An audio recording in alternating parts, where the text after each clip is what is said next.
Ben bir ele misalda aytayın. Spirt içimdikleri boyunca mamlekette aksizlik nalog degen var. Oşol spirt içimdiklerin aksizlik nalogtorun takır mындай talap tonoşkonda. Mına akırkı жылга чейин biz kelgenge чейин oşol nalogtor 200 milyon so'mga чейин түшүп калган. Жылына болгону spirt içimdiklerinin aksizlik nalogundan болгону урматтуу угандар 200 milyon so'm gana топтолуп калган. Акыры ошол көбөйтүп отуруп, бүгүнкү күндө ошол налогду толук бойдон калыбына келтирдик. Өзүбүз аксиздик маркаларды чыгара баштадык.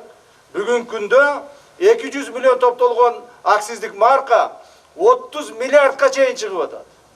Мына каякта мамлекетте ак чыкса. Мына мамлекеттин байлыгынын талаптан олгондугу. Ошол мамлекеттин налогторун талаптанып, бай болуп, мына Аю деген bir компания бар эле, билесиздер. Хозяин аты ким эле? Шаки беле. Шаки деген бар эле. Шаки деген бай чыккан. Олигарх чыккан. Кантип олигарх болду? Мамлекеттин аксиздерин тоноп, налогду төлөбөстөн өзү аксиз чыгарып, ошол чыгарган аксиздердин баарын подделкадан чыгарып туруп, элди тоноп тоногон. Мына азыр ошол налогтор бир эле мисалды айтып атам сиздерге 30 миллиардга чыкты. Ушул эле Балыкчы шаарында канчалаган автобазалар тонолуп кетти. Канчалаган жерлер тонолуп кетти.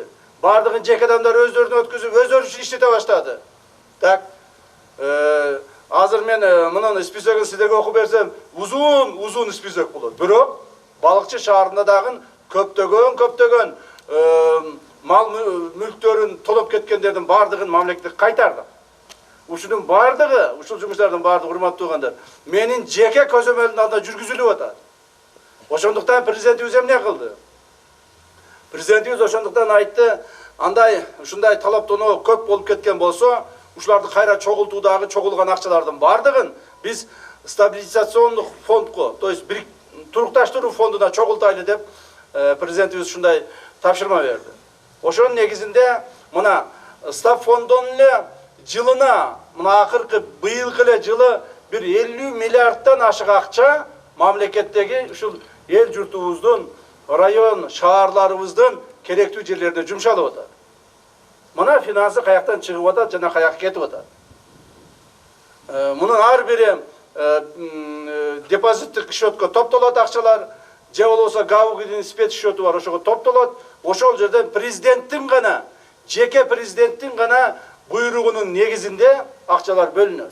Башка бир дагы адам бул акчаларды бөлө албайт. Мына ошентип президентибиз силердин биздин ушул Балыкчы шаарына дагы азыр 500 миллион сом акчаны бөлүп берди ошол фонддон. Урматтуу эл журт, мен муну айтканымдын себеби биз бардыгыбыз ушул элдин Кыргызстандын жараны болгондон кийин ар бирибиз ушуга коррупция менен күрөшкөнгө багыт алышыбыз керек. Коррупция менен күрөшүү негизинен акыркы 2 жылда ошол президентибиз койгон тапшырмасы негизинде күчөдү. Биз муну аягына чыгарабыз буюрса, мамлекетти танап тоногон, уурдаган, байыш үчүн бир кызматка келген адам мындан ары болбойт. Мына шаарга мэр кылып Жантаевди алып келдикпи? Бул эмеден Балыкчыдан байыбай, балыкчыны байытып анан кетиш керек. Мына ушул максат болгон негизинен турганда.